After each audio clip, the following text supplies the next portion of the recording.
और मैंने जो अभी तक सुना, आपको श्रवण किया, आप एक एंकर हैं, उसके बावजूद भी आपने गीता के श्लोक बोले, रामायण के चौपाई बोले, लेकिन आपके सामने विद्यमान आईआईटी बाबा जिनमें लगा हुआ है, उन्होंने अभी तक एक श्लोक नहीं बोला, एक भी कई रामायण की चौपाई नहीं बोली। पता है गीता में क्या लिखा हुआ है? बहुत कम पता। कहां पर क्या लिखा हुआ है? हमारे यहाँ कहा गया अदरत गगरी छलकत जाए। अगर पानी गगरी में आधी पानी हो तो छलकता है।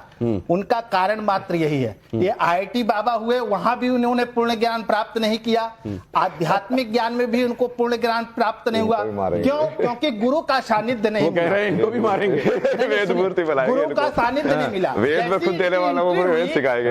हमारे यहाँ कहा गया अभिवादन शिलस्य नित्यम वृद्धोपसे विना चत्वारि तस्य वर्धन्ते आयुर्विद्या यशो। किसने लिखा है? वेद किसने लिखे हैं? वेद किसने लिखा है? श्लोक आप जो बोल रहे हो किसने लिखे? 4 वेद है ना, एक श्लोक सुना दीजिए मुझे। नहीं, भगवान ने लिखे, किसने लिखे? सुनिए, सबका वेदों का वेदव्यास जी ने लिखा, यजुर्वेद का याज्ञवल्क्य ऋषि ने लिखा, और यजुर्वेद का प्रथम श्लोक सुना दीजिए, मैं आपको जो कहिएगा सो। या चारों वेद में ऋग्वेद, सामवेद, अरे मैं कोई नहीं सुनाऊंगा, मैंने पहले डिक्लेरेशन कर चुका है। आप बाबा हैं, 5वां वेद लिख रहा हूं। आपको आध्यात्मिक 5वां वेद मैं सुनाता हूं। 5वां वेद। आप बताइए, हमने चारों वेदों को पढ़ा, मैं यहाँ खड़ा हूं और आपने कोई अध्ययन नहीं किया, शास्त्रों का ज्ञान नहीं है, वेदों का ज्ञान नहीं है, एक श्लोक नहीं जानते। आपकी बात को मैं उस तरीके से ले जाता हूं ताकि उसका जवाब मिल सके, ईगो पे बात ना लगे। मैं आपसे ये जानना चाहता हूं, ये इनका कहने का मतलब ये है कि एक रिजीम में डालने के बाद उसकी एक प्रोसेस होती है जिससे कोई एक व्यक्ति कहीं पर पहुंचता है। जैसे आपने आईआईटी तक पढ़ाई की, तो आपने 10th किया, 12th किया, आप सेलेक्ट। यार मैं सब जवाब दे नहीं रहा ना, जब मैं ऑलरेडी अपने आप को भगवान बोल चुका हूं, मुझे सब बकवास में क्या इंटरेस्ट है? आप भगवान हो? मैं राइट हूं? आप वो कह रहे हैं कि मैं बाबा से भी ऊपर, मैं ईश्वर हूं। हाँ, कब से बोल रहा हूं? मैं पागल हो गया? बोल बार वीडियो भी दिखाई तुमने, बार बार बोल रहा हूं। एक सेकंड बाबा, ये वो वाली बात है जिसमें हम कहते हैं हम ईश्वर के अंश हैं। नहीं, मैं हमारे अंदर ईश्वर विद्यमान है। मैं खुद को कृष्णा बोल रहा हूँ ना, सिंपल साफ साफ बोल देता हूँ। मैं खुद को कृष्णा बोल रहा हूँ बस। बोलने की क्या, आपको लोगों को बताने की क्या जरूरत है? आपको अरे मैं कुछ भी करूँ, आपको क्या जरूरत है? आप मुझे बताने वाले कौन हो सकते हैं? मैं क्या कर सकता हूँ? भगवान कैसे हो सकते हैं? मतलब भगवान कुछ भी भगवान किसे कहते हैं? भा से भूमि, एक बात से गगन, वा से वायु, ना से नील और आ से अग्नि, पंच तत्व को हम लोग भगवान कहते हैं। आपकी ये आराम से बात कर रहा था ना, मैं देखो कैसे चिल्ला गए। मतलब मैं अंदर कुछ है, मैं इनके अंदर कुछ है। मतलब ये कह रहे हैं कि आप मेरे से आराम से अपनी बात पूछिए। मैं एक बात आपकी ले जाना चाहता हूं। हाँ बाबा, इस तरह के उन्होंने कहा कि मैं अब इस तरह में बांसुरी बजाने लगूंगा। हाँ। लेकिन एक बात मैं ये जानना चाहता हूं, आपने ये कहा कि अपने आप को बताने की आवश्यकता क्या है?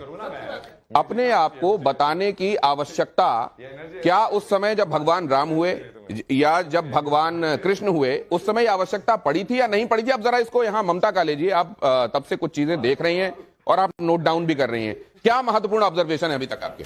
इनको वेद मूर्ति से आज वो कर देते हैं ना पूरा। मैंने जल्दी से यहीं पर अभी आईआईटी बाबा जी के लिए 2 लाइंस लिखी हैं, तो वो मैं पहले पढ़ना चाहती हूँ। कहो आईआईटी बाबा या अभय सिंह, कहो आईआईटी बाबा या अभय सिंह, ईश्वर की भक्ति में तल्लीन बाबा की भक्ति है सुप्रीम। तार्किक बातें, सनातन का सम्मान, ईश्वर का अंश, ज्ञान का भंडार, त्याग की प्रतिमूर्ति। बाबा जी आपको मेरा बारंबार प्रणाम। तारीफ करो आप। नहीं, मैं और ये जो मैंने लिखी है, ये मैंने यहीं पर खड़े होकर के लिखी है, मैं कुछ लिख करके नहीं आई थी। तो इस तरह के चैलेंजेस जो आप सुन रही हैं, वो जायज है नहीं है? मैं उसी पर आ रही हूँ और मैं ये बोलना चाहती हूँ कि आज जो मैंने लिखा है, ऐसा नहीं है कि मैंने इनको अभी सुना इसलिए लिखा, नहीं। जब से ये वायरल हुए हैं, जब से ये महाकुंभ में गए हैं, मैंने इनका हर इंटरव्यू सुना है, मैंने इनकी हर बात सुनी है। और एक बात है कि एक पढ़ा लिखा व्यक्ति यदि सनातन, जो वो सनातनी है, उसको वो प्रीच कर रहे हैं, तो उसमें विरोध क्यों? उसमें उनको समझने वाली बात क्यों नहीं? उन्होंने जो बात बोली, जो मैंने सुनी, वो ये कि सनातन इज साइंटिफिक। तो सनातन धर्म वास्तव में विज्ञान है। हमारी जितनी भी चीजें हैं वो वैज्ञानिक है। एक चीज वो वैज्ञानिक है। जब हम गंगा मैया में जाते हैं ना, जब हम महाकुंभ में भी जाते हैं, त्रिवेणी घाट में भी जाते हैं, तो पहले हम गंगा जी का संगम का पानी लेकर के अपने सर में डालते हैं, उसमें पैर नहीं डालते हैं। क्यों? ये मैंने बचपन से किया है। क्यों? क्योंकि अगर पैर डालेंगे तो जो पैरों की तपिश है, गर्मी है, वो ऊपर आएगी, और अगर ठंडा पानी सर में डालेंगे तो गर्मी नीचे जाएगी।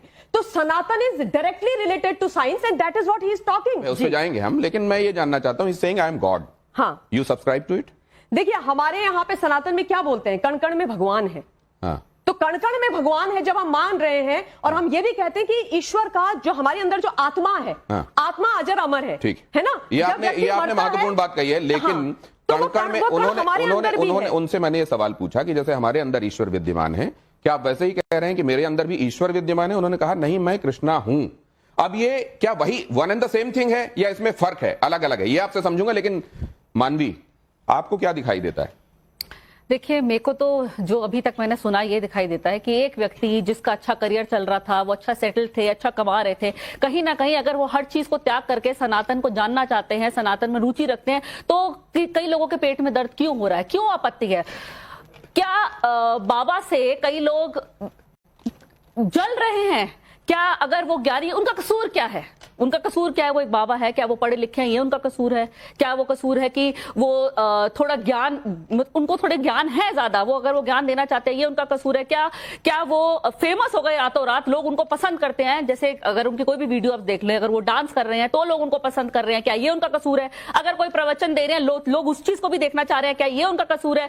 क्या ये उनका कसूर है कि रातों रात उनको टीआरपी मिल गई, और जो साधु संत बैठे थे महाकुंभ में उन लोगों को टीआरपी नहीं मिली? तो कहीं ना कहीं ये इनकी कसूर क्या है? जलन की भावना दिख रही है, हाथ में जो है जलन की भावना इनके मन से दिख रही है। क्या ये जलन की भावना है या उन लोगों का जायज सवाल है जिन्होंने शास्त्र के तरीके से, शास्त्र के नेत्रों से ईश्वर के बारे में जाना है? लेकिन पहले कपिल सर आपके पास आ रहा हूं। ये साइंस की निगाह में आपने जो किताबें पढ़ी हैं, आपकी किताबों की रोशनी में ये क्या है? मैं आपको उसके साथ एक और चीज कह दूं, मैंने एक किताब कोई 20 साल पहले भगवत गीता पे भी लिखी थी, तो वो भी मैंने लिखी है, तो मैंने उस हिसाब से भी पढ़ा हुआ है। बट अगर ये कहते हैं मैं सुप्रीम हूं, जैसे आपने उनसे सवाल पूछा, तो मैं इसी क्षण अपनी डिग्री फाड़ने को तैयार हूं, मैं अपनी एजुकेशन छोड़ने को तैयार हूं, और मैं आप जो बोलोगे इनका तो जो भी ये कह रहे मैं चक्र चला दूंगा, वो चला दूंगा, मैं कह रहा हूं वो जो चक्र चलाएंगे वो इन्हीं के ऊपर मैं डाल दूंगा। तो कहने का मेरा मतलब है इनके पास कुछ नहीं है, ये पावर नहीं है, कुछ नहीं है, ये सब इनकी मन धड़क कहानी है। अब आप सुनिए, when he came here he said मैं आज कृष्ण के रूप में आया हूं। कि मन क्या ठीक है, आज मैं कृष्ण के रूप में आया हूं। मन घड़न से पहले मन समझ में आना चाहिए ना। सुनिए बाबा जी, सुनिए 1-1.5 मिनट उनको बोलने दीजिए, उनको समझते हैं कि वो क्या कह रहे हैं। फिर इन्होंने कहा मैं सेंटर पॉइंट हूं। सेंटर पॉइंट का मतलब है कि मैं बैलेंस करता हूं। सुनिए ना, फिर आपने देखिए आप बोलने नहीं दे रहे बाबा जी। नहीं, आप रुकिए ना, मैं शो ना मैं चला भी जाऊं, मुझे फर्क नहीं पड़ता। आप बोले थे ना आप ये गुस्से रहते हैं, मैं कुछ नहीं होता ना, मैं तोड़ फोड़ के यहाँ से चला जाऊं, मेरे को फर्क नहीं पड़ता। मैं जो है अभी कल की वर्ल्ड जो बना रहा हूँ उसमें मैं होस्ट हूँ, मैं डिसाइड करूंगा कि कौन कैसे बात करेगा। ये ओपिनियन वाली बात मैं करता नहीं हूँ। जिनको दुनिया आईटी बाबा के नाम से भी जानती है और जिनका अपने बारे में दावा यह है कि मैं ईश्वर अवतार हूं, क्या वो अपने बारे में आलोचना बर्दाश्त करते हैं? क्या वो अपने बारे में ऐसे कमेंट्स जो उनको लगता है कि अप्रिय हैं, क्या उनको बर्दाश्त करते हैं या नहीं करते हैं? लेकिन उससे